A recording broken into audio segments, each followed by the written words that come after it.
Hey guys, quick video today. We're going to talk about the shoulder and we're going to talk about maybe opening up some space for shoulder adduction and internal rotation. Now you can use this drill for like a lot of shoulder clients. It's a really nice way to load the lateral and posterior shoulder. But if you wanted to be a bit more specific, it's for people who are like, oh, when I reach across like this, like I get that pinch, I get caught.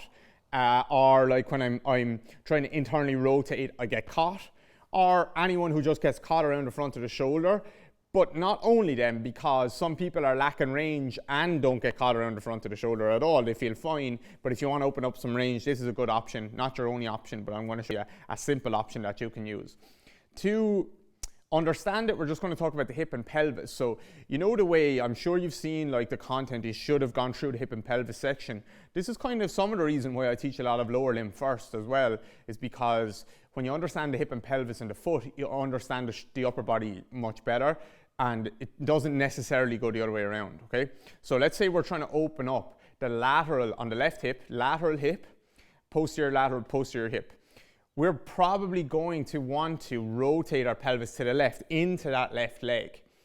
Or we're pretty much definitely going to want to like lengthen and load those tissues by rotating in. Now, when we rotate our pelvis in, we need a few things to happen. We're going to rotate our pelvis to the left. I can't have a straight knee on my left knee. If I try and rotate and I just straighten my knee, a straight knee means a femur that's just dead straight down, and you can't load your hip like that. You cannot load your hip muscles. So you have to have a bent knee.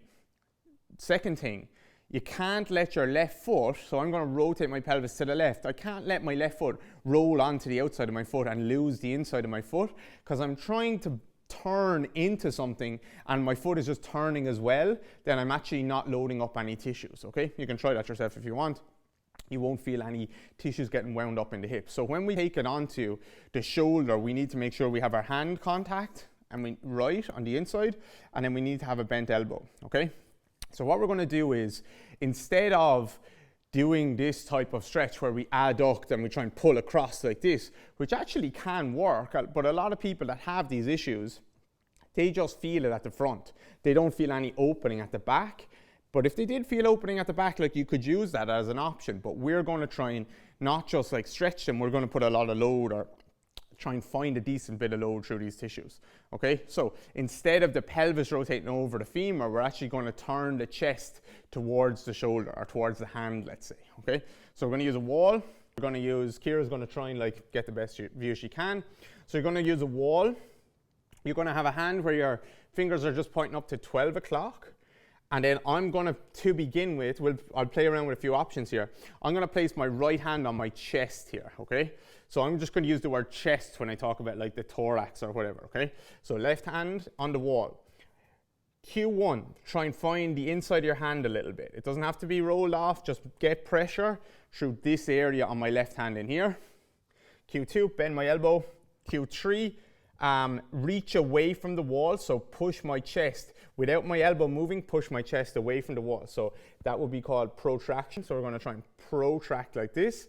And then Q4, so Q1, hand, Q2, elbow, Q3, reach away without straightening the elbow. Q4, rotate your chest to that side. Rotate. So we're going to go for 5 reps there. Rotate, rotate. Sorry, I'm straightening my elbow there now. Rotate, rotate. Straight away, I feel like all this area kind of lighten up a little bit. I've obviously done it before and I know the position I'm trying to get into. You might struggle. So if someone keeps rolling onto the outside of the hand, which they probably will because they can't lengthen these tissues, they're not able. And they're the people that need the extra couple of little cues or whatever. So what we can do, number one, what we can do is we can actually use our right hand and bias the left hand into pronation. So I'm actually going to kind of grab, not aggressively, but I'm going to grab my left hand and try and gently push this part of my left hand into the wall, okay? So I'm going to go here, I'm going to grab here, and I'm just going to lock it. It's almost like I'm locking that in. I'm going to push away, and then I'm going to rotate, and I'm giving this small like internal rotation kind of torque through the hand, and actually you should start to feel a decent bit more load through the lateral shoulder here. If you do that, make sure you have some weight in the hand as well. Okay, that's one thing you can do. Second thing, some people will completely avoid this by hiking their shoulder up. This is what they do, and this is why they get a pinch a lot of the time. They have no IR, so they just hike their shoulder up. So we want to make sure that, let's forget about the hand thing, but we want to make sure as they turn, they're not just hiking. A lot of people will do that and avoid it. Same at the pelvis. We'll try and turn them and they'll just hike up like this. So second cue could be potentially, and like this is just kind of made up, you know what I mean? So you can play around yourself. So second cue, you could be put your hand, your right hand on your shoulder here and turn, and you don't want to feel that come up to your ear, or you could have it on your scap or something like that, or you can actually reach your right hand up to that top corner up there, which elevates this shoulder higher, and then as I turn, this shoulder is going to be dropping lower.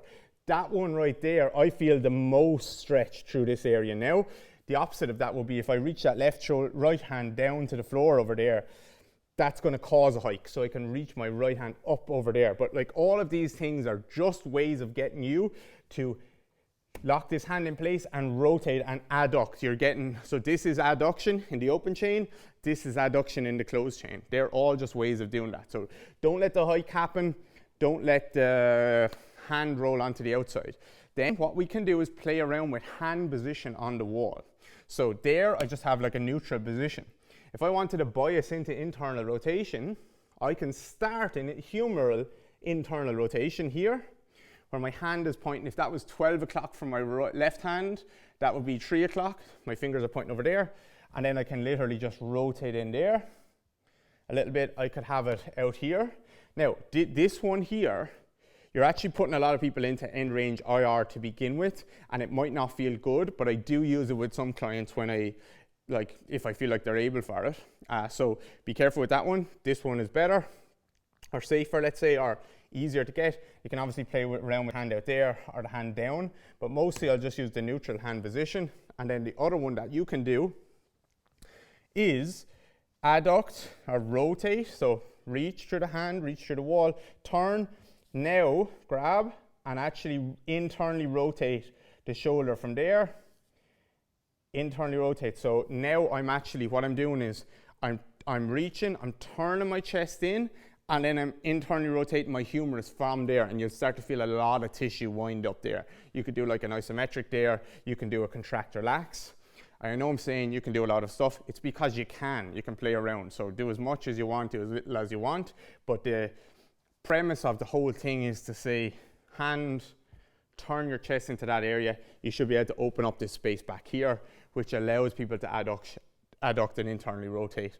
It's not the only thing I would do. It might be the only thing I would do. It's not the only thing that will open up this, but it could be a big part of it. So give it a try. Let me know how you feel. And if you're unsure of all that, just keep it simple and make sure you rotate, and also make sure you get your weight shifting over there as well. Okay.